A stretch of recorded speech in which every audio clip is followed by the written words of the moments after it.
Hello, everyone, and welcome back to DSP versus the Internet, episode 63. This is now part 2, and we're continuing on with our Ultra member video submissions, which are guaranteed to be watched. So, check it out. What's next? I look forward to the daily interaction I have with those under my charge. It's the positive interaction with them that continuously give me forward, because I know that whatever I'm doing helps. A prison officer in Singapore. So if you work at a prison in Singapore, this is what it's like. Now, keep in mind, Singapore known for their very strict laws, very strict law enforcement. Does that mean prison life is more harsh than it would be, say, in the United States? I wonder. Hi, I'm Rehabilitation Officer 1, Yong An, a Senior Correctional Unit Officer with the Singapore Prison Service. I serve in Institution B1, Correctional Unit 1. So B1 is a maximum security prison. Maximum securities. These are those, heavy-duty criminals living in this one. Look at their cells. Their cells are all closed, right? With a little window to open. Sexual violence or drug-related offences. But despite the nature of their offences, B1 isn't like the Wild West, and I feel really safe at work. So I've been working as a Senior Correctional Unit Officer for slightly more than a year. Only a year? He's a newbie. I started my stint with Prison Service in 2015 as a personal supervisor back in Admiralty West Prison. Since 2015, I was rotated to various job appointments. I faced a lot of challenges and went through many experiences. And through there, it molded me as an officer and helped me grow as an individual. So in 2018, I decided to apply for the MHA degree scholarship. I recognized that I can contribute a lot more to the department if I continue to upgrade myself. Fast forward to 2022, college, I came back to Institution B1 after I graduated, and I rise up the ranks and got promoted shortly thereafter. So presently, I'm collecting my equipment, after which we'll proceed up for master check. So for master check, this is where we take account for all the inmates and ensure that their well-being is taken care of. We conduct master check 3 times a day, and for the morning master check, if there's any disturbance in the night, they can report it to us, and from there we can take the appropriate actions. Day room 4, slider tango. 137, Alpha, 04. Is he armed? I'm trying to see if he's actually armed. Good morning. Morning. Yeah, he's got a gun. Yep. Good morning. Does he? Wait, is that a gun there? To self-searches next. Alpha, day room 4 slider, please. So self-searches are conducted regularly in our prison environment to ensure a safe environment for inmates and our officers inside. So during self-searches, we are very meticulous because inmates might hack contraband deliberately. So during such self-searches, we look out for items such as improvised needles. Routine self-search, huh? Morning to you. Proceed outside. You can either sit down or squat down on my right-hand side.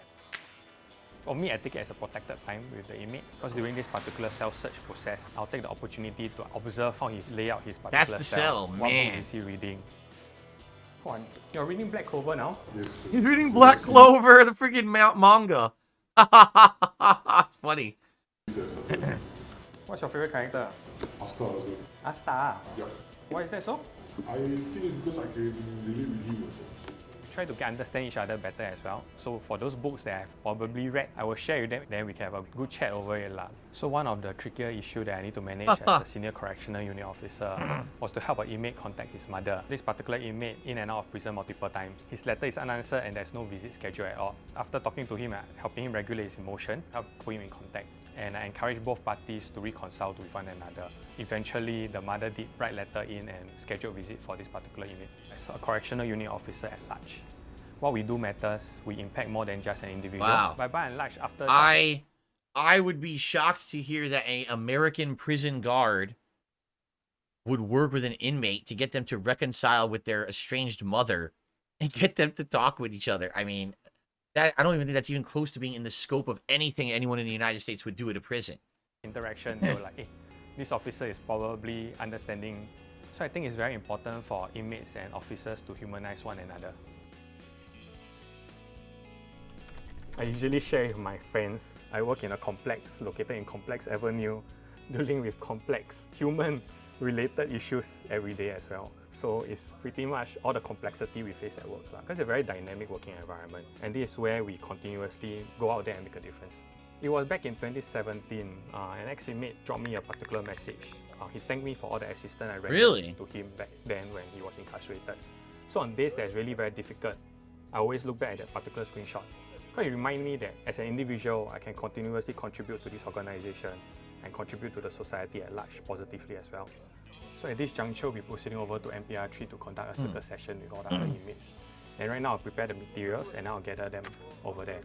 So this particular circle session is one of the tools we employ under empatherapy. So within a circle, this is where we get to share things as well. So the goal of this entire circle program is to essentially humanize both inmates and officers as well. Our circle plan revolves around pro-social topics. This is where we all discuss, we share, and we reflect upon all these questions. As we share our thoughts with one another, we get to build rapport. And this is healthy in this particular environment. So we get to better understand one another. Yeah, now I'm curious about this. This is maximum security, and they're doing stuff like this. What about like violent criminals, right? Like someone who's like just a mass murderer. I mean, probably doesn't happen well or almost ever in Singapore, correct? Because that kind of shit, I guess their country's under lockdown. So maybe it just doesn't happen. But I'm just curious, what happens to like this seems like, okay, they're here for drugs, right? They're here for an assault on someone or whatever. And, you know, and this is rehabilitation. But what about the people who aren't interested in rehabilitation? You know what I'm saying? Like the real criminals, the vile people who just like what happens with them? Do they just sit in that cell all day, every day, and they're like, nah, fuck you, I'm never coming out. I'm just going to sit here. Go fuck yourself. I ain't going to no fucking circle session. What, are you crazy? I'll slit your throat. Right? I wonder. Because not everyone's going to be happy, rosy like this, trying to be rehabilitated and go back to society. Some people who go to these places, that's it, man. You know, that's it. That's their end. So, For me, right, I think I'll go for. I think right now what they're doing is they're showing the best of what can come out of their prison system, which is fine. But I'm curious about the reality of this. You know, like how realistic is this compared to everyone who's there? I'm glad that you shared something along about stepping outside the comfort zone. Huh? Thank you very much. I'll describe my job as electrifying. I think on a day-to-day basis, we face very different. No, because here's the thing. They're showing the good side of his job. The people who he is rehabilitating and are actually getting better. There's probably daily, there's people he sees who literally just don't improve. And that probably is what kills him. That as hard as he tries as a prison officer, he knows there's some people that will literally never change. They're going to be in a mindset of crime and pain and whatever. That's just how they are. And that's kind of messed up. Like, imagine having a job where some people you seem to be able to reach out and help them, and they can go on to have a productive life when they get out. And then there's others that are just gonna, you know, that this is their death. They will be there till the day they die. They will never improve. You know, that's crazy. And I could get it. I mean, that could make you depressed, thinking that, you know, maybe you failed. You're supposed to rehabilitate and you couldn't. But you gotta understand that humans are all different. There's some people who they just want to see everything burn, right? They're not going to be rehabilitated. So I can understand where they're coming from, but man, you could tell from the tone of the video, this is totally only part of the real experience, right? Challenges. We need to draw upon our nerve of steel when there's an incident where we need to respond to ensure the safety of every single person. And then on other days, we need to have loads of heart because we need to sit down, listen, guide, and advise inmates. So it's a very dynamic routine that I have, and no one day is the same. So my biggest goal as a rehabilitation officer is similar to the organization. We hope to inspire everyone at every chance towards a society without reoffending. So to aspiring officers, if you're willing to go out there and make a positive difference, this is probably something I want to share with you. You also have to know, Singapore is relatively new. They haven't been around for a long time. They're one of the youngest countries in the world. So this is stuff that they're trying now that they think works, but will it work long term? I don't know. It's a nice thought, though. What we do matters, and what we do can contribute positively to more than just an individual. If you are willing, go out there, make a positive difference. Why not consider joining us as Captains of Life? Okay, what's next? Pretty wild day here in North Bend. The Washington. Oh, this just happened. This is a literal news story from my area. This just happened, and I can give you an epilogue because I know what happened at the end after the week that this has been going on. Just listen to this story. State Patrol tells me that 4 zebras were able to escape from the truck they were being transported in on eastbound I-90 earlier today. This after the driver pulled over to secure her trailer. Just after noon, drivers on I-90 did a double take and realized we were looking at a bunch of zebras eating grass on the side of the off-ramp. Their striped silhouettes set against the sound of speeding cars behind them. A little bit of disbelief, and then really just how can we help? North Bend local Dan Barnett says other drivers had the same urge to help. The cars on the off-ramp kind of pulled over by the guardrail and kind of lined up really close to kind of make a makeshift fence to keep them from coming up onto the off-ramp area. Their efforts worked. The zebras galloped away from the interstate. I've only ever seen them in a zoo, so that was a first. Past the busy brunch rush at a restaurant called South Fork. So then everybody just kind of at the same time, and then all saw the zebras on the road. Oh my God. Zebras on the road. Pretty busy road. Moments captured by South Fork's regular customer, John Eric Anez. This must be a joke. And then I saw some cars like get into the neighborhoods to try to fence them in or something. I don't know. But they got away. They just started hanging out in the grass in somebody's yard over here across the street. Hey, baby. The baby of the pack You're okay. wound up in this woman's backyard. And when officers arrived, they were able to corner another, but not before this happened. You know, I called someone, I was like, so I found the missing zebras, like they're in my yard. You know, not sure what to do. They then ran into her neighbor's property. 2 of them are at the barn just past my house. That's where I got to meet 2 of them who got corralled there with the help of rodeo professionals. This property, about a 5-minute drive from the interstate. So they made it pretty far up, yeah. Now for locals like Whitney Blomquist, April 28th, 2024 will forever be known as The day the zebras came into North Bend. But in all seriousness, They're really beautiful animals, and through no fault of their own, found themselves in a very confusing place. So let's just hope they all make it to home or wherever that is tonight. As for where the zebras are going, where they were coming from, and why, these are details we are still waiting on from authorities. But stay with King 5 as we monitor all of the details of this developing news story. Pretty crazy. So I don't know all the details, but they did get them all eventually. 2 of them were still loose, and they were evading authorities for like a whole week, and they just caught the other one like yesterday. So they had like the last one. I think the last one they caught was like the leader of the pack, and he just kept evading authorities. It was like smart, but they finally got it. So they're all safe. But I don't know exactly what the story was, but they weren't like zoo animals. It was some weird story where someone somehow owned them. I don't know if it was like some eccentric rich idiot buying fucking zebras to be pets and shit. I think that's what it was, like something dumb like that. But yeah, they got them all, so they're all safe now, thankfully. I mean, yes, zebras should not be roaming the streets of Washington State. That's pretty fucking stupid, right? Okay. Interesting video. Boss, we found reports of a hacker. What?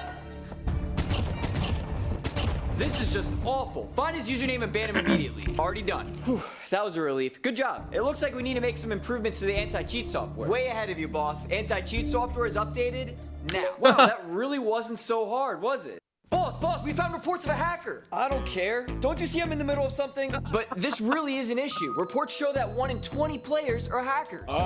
That's not that much. Besides, don't we have anti-cheat software? Not yet. We're expected to get it 2 years after launch. So what's there to worry about? We'll get it eventually. For now, we'll just wait. Up until all the players get too annoyed and then quit playing the game altogether. Then we'll add anti-cheat software. That is so smart, boss. You know what? We're gonna release Halo Infinite's multiplayer a month early. Why is that, boss? I mean, the game's been done, right? And this is just a way for us to celebrate our 20-year anniversary with our fans. Oh, you're too kind, boss. The fans are gonna love this. Early? You gotta be kidding me. Why would we release an incomplete game early? Well, wouldn't it have been smart to get everything finished on time? Like, how are we still working on Warzone when the actual game was finished a month ago? Because we're gonna delay the out of everything. And when we do, the fans will come crawling back with their money. The longer they wait, the more they're gonna want to play it. So what kind of feedback? It's just so fucking sad. It's true. Like, these Call of Duty game developers get away with everything because people just won't stop buying the game. Even when they all collectively admit the game sucks, they still buy it. It's so weird. I just don't get it. How is Call of Duty still like the number 2? Last year was number 2 because Hogwarts Legacy was number 1. How is Call of Duty the number 2 most purchased game when people every year just complain that it sucks? Why are you buying it then, you fucking idiot? Stop spending money on crap and it will not be crap anymore. They'll have to improve. If you give them your money every year, even though it's crap, they will never improve.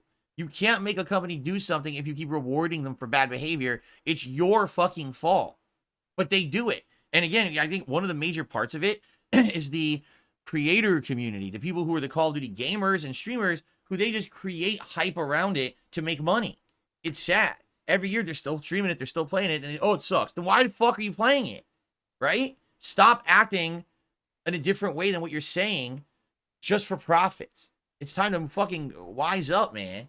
It's so dumb. These fucking games are not that good. What did we get from the fans today? They said that some of the guns are unbalanced, mechanics feel clunky, music doesn't capture the true atmosphere. All right, I think I heard enough. Let's just make sure we take everyone's input into consideration for the next game. Good idea, boss. Let's really set things straight this time, for the fans' sake. Boss. What do you want now? Another meta exposed. Fans are still complaining about climbing rocks. Oh, and they want a new map as well. More work to do? Why can't they just appreciate what they're already given? Oh, the game's pretty bad, sir. What was that? Oh, it was nothing. That's what I thought you said. Now we'll make those changes in the next season in 2 months. Or 2 years. Or who knows? Say your car breaks down and the Okay. What's this one? You need $500. How should you get it? Interesting. Okay. Oh yeah, we definitely have enough time for this one. Let's keep going. repairs are going to cost you a few $100s. Okay. How would you pay? In 2022, a Federal Reserve survey found that about a third of Americans couldn't cover a $500 expense out of pocket. There are a lot of bigger picture reasons for that, but this video is going to look at something really specific. The actual routes that Americans in this situation typically take this to is get interesting. that money. Where are they? And how If much something each of them happens might and you cost. need to spend a decent chunk of cash on it, where do you get the cash from? You have it saved? Do you have to finance it somehow? If you finance it, how do you finance it? Right? Let's see. I'm very curious about this one. This will be interesting. Cost down the line.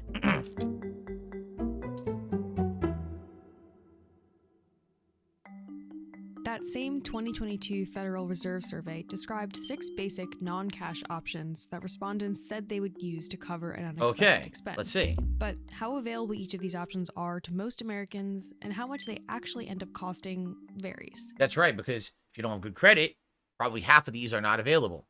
Or maybe you could get them, but they cost a ton more because you have worse credit. Let's look at availability first.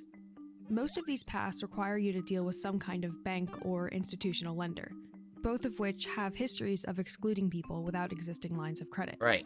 If you want to avoid that, you have these 2 very basic and straightforward options: sell something or borrow from someone you know.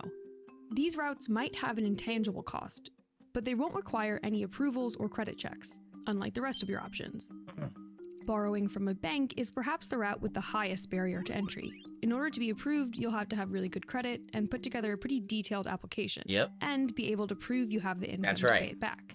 And a lot of banks have a lending minimum of $1,000, which means more money to pay back later or taking the time to find a bank with a lower loan. If you're going directly to a reputable bank, most banks will not lend you a little bit. They want to lend you a bigger amount because then you're going to pay more interest over time on it. So she's right. Probably like a bank would want to at least lend you around $1,000, if not more. But that's only a bank style loan. There are other loans that they're probably going to talk about. Limit. Credit cards are slightly easier to get, though it varies depending on the card. About 82% of Americans already have one. But if you don't, it'll take some time to be approved and receive your card. Same thing for the bank loan. Meaning they might not be viable for covering a time-sensitive expense. And then So what they're saying is immediate. Yeah. There are some very small situations where if you get a credit card approval, you can actually spend it like the next day or the same day. They'll give you like a temporary e-card, but most of them actually don't do that. It's just you have to wait to get the approval and then get the card. So yeah, like if your car breaks down, you need it fixed tomorrow so you can go to work on Friday. You need something faster. there are these 2. And now we're in At first problems. glance, you might call them the easy options. You can go into overdraft or allow your bank account to go into the negative, which not every bank allows, but if yours does, you generally don't need to apply for it. Right. We'll come back to this one. Okay. Finally, there are payday loans. And ladies and gentlemen, I'm just going to tell you right now, this is an option that literally you should never, ever, ever, ever in your entire life ever take unless you have absolutely no avenue for any other way to get money and you need it for survival. Do not take out a payday loan. They are literally designed to screw over the person who takes them out. There are so much bullshit hidden nonsense in them. They are so bad for you. It's remarkable they're still allowed because they are 100% predatory, meaning they're looking for people who are desperate for money to take advantage of. And that shouldn't be allowed, but it is somehow. Okay, so here we go. They're short-term loans from businesses set up specifically for that purpose, marketed as a sort of advance, bridging the gap until your next paycheck. No. They are easy to get and come through fast, with no credit checks or collateral needed. Virtually anyone can be approved, which is why people turned away from the bank and credit system often find themselves here. It's so bad. With all of these paths, there are costs and obstacles, but this one in particular is bumpy. Yep. With Digital Credit Union, you'll get a It's time to skip your ad. Okay, here we go. These two are likely to cost you the least down the line. If you sell something, you may need or want to replace that object eventually, but you'll have no outstanding debt, and Right. you won't have to deal with interest or fees. And if you borrow from a friend or family member, they may not necessarily charge you interest at all. So your interest rate, in bank speak APR or annual percentage rate, could be 0 or close to it, meaning your debt won't grow while you're trying to pay it off. These paths are where it starts to get more complicated. Generally speaking, when it comes to institutional lending, the easier something is to get, the higher the interest rate and thus the total cost will be. Right. But how that debt grows can vary. Take overdrafts. There is technically no interest charged on these, just a fee, something like $35. If you don't understand what overdraft is, it's let's say you have $50 in your bank account, but you need to spend $75 on something. You can still use your bank to pay for it. The bank will clear that transaction, but then on the back end notify you, you just spent more money than you have. So we paid it for you, but now you owe us whatever wasn't in your account. Plus, we're adding on an extra fee to account for that. Particularly with certain banks, they'll charge upwards of up to $50 per overdraft transaction. So get this. You could have $50 in your bank account. You could spend $51 and the bank will say, okay, so we gave you the 50 and an extra dollar and we're going to charge you $50 extra because we gave you the extra dollar. Now, there have been laws in effect to try to change that and negate it or regulate it, because there were some banks that were actually timing transactions in a messed up way to keep overdrafting people's accounts and charge them the maximum amount of fees. It's a pretty broken system, okay? But some banks will just do it, and some banks won't at all. Some banks will actually deny the transaction if you don't have their money in your account. So it depends. So this, you can only do this if you're guaranteed to have the transaction clear. But every time you go deeper into your overdraft, the bank will charge another fee. Right. Meaning if you use the card for even a $1 expense, There, I just like said that. a coffee while you wait to pick up your car, Wow. it'll cost you another $35. Right. Bank loans have an average interest rate of about 12%, which is considered fairly low, as well as set payments and loan lengths. Meaning What's you can hilarious, know- he says, the APR is 12%, which is fairly low. That's today. Bank loans used to be like 5%.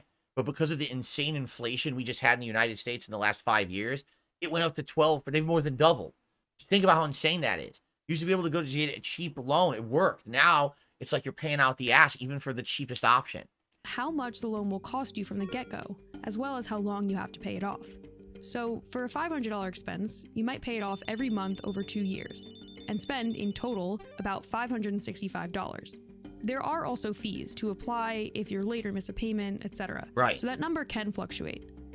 So bank Credit loan, card- one of the best options because it's one of the least expensive. Interest rates vary, but let's say yours is 24%, about average. Unlike loans, payments are flexible above a certain minimum payment. Say yours is $20. Each month, you can pay anywhere between that and the full balance. Right. If you only pay the minimum the first month, by the next month, about $9-ish in interest will be added to your debt. The more you pay per month, the less you'll end up spending in the end, and the less time it'll take you to pay it off. But keep in mind, you pay interest on the interest, That's right. not just on the original debt. So if you keep paying the minimum and this $500 is your only debt, it'll take you 3 years to pay this off and end up costing you $700. Yeah, huge. Then there are payday loans, which work a little differently. This is insane. I can't believe these exist. I really can't believe these exist. Just listen to this shit. They're advertised as short-term, meant to be paid off with your next paycheck. But they have exceptionally high interest rates, about $15 per 100 borrowed, or about 400% when annualized. Wow. So in just 2 weeks, you'll owe a total of $575. And if you can't pay all of it, you'll basically start this whole process over and owe an additional rollover fee, all due in just 2 more weeks. Which is why payday loans are considered predatory, and a third of all US states have outlawed them. They're basically designed to turn into a debt spiral. Yep. It's like, if you had the money to pay for the car repair, you would have just paid for it. If you take out the payday loan, it's designed that you're supposed to pay the entire loan off in 2 weeks. If you had the money in 2 weeks, you don't need the payday loan. So they know you can't pay it. And it's designed to just regenerate the debt so it never goes away. It's like a never-ending cycle of debt. At some point, you have to come across like a boon of money to pay it off all in one go, or you'll never pay off the payday loan. It's absolutely fucking insane. The risks and hidden costs of these paths together make a great case for starting your own emergency fund. If you end up having to rely on one of these, a string of bad luck could put you in a really bad position. Yep. And for that 32% of Americans who will need to turn to one of these options, that's a problem the country has yet to solve. That was a really good video. Incredibly informative for those who don't know. So, all right. Good stuff, guys. I hope you're enjoying DSP versus the Internet episode 63. I'll see you in part 3.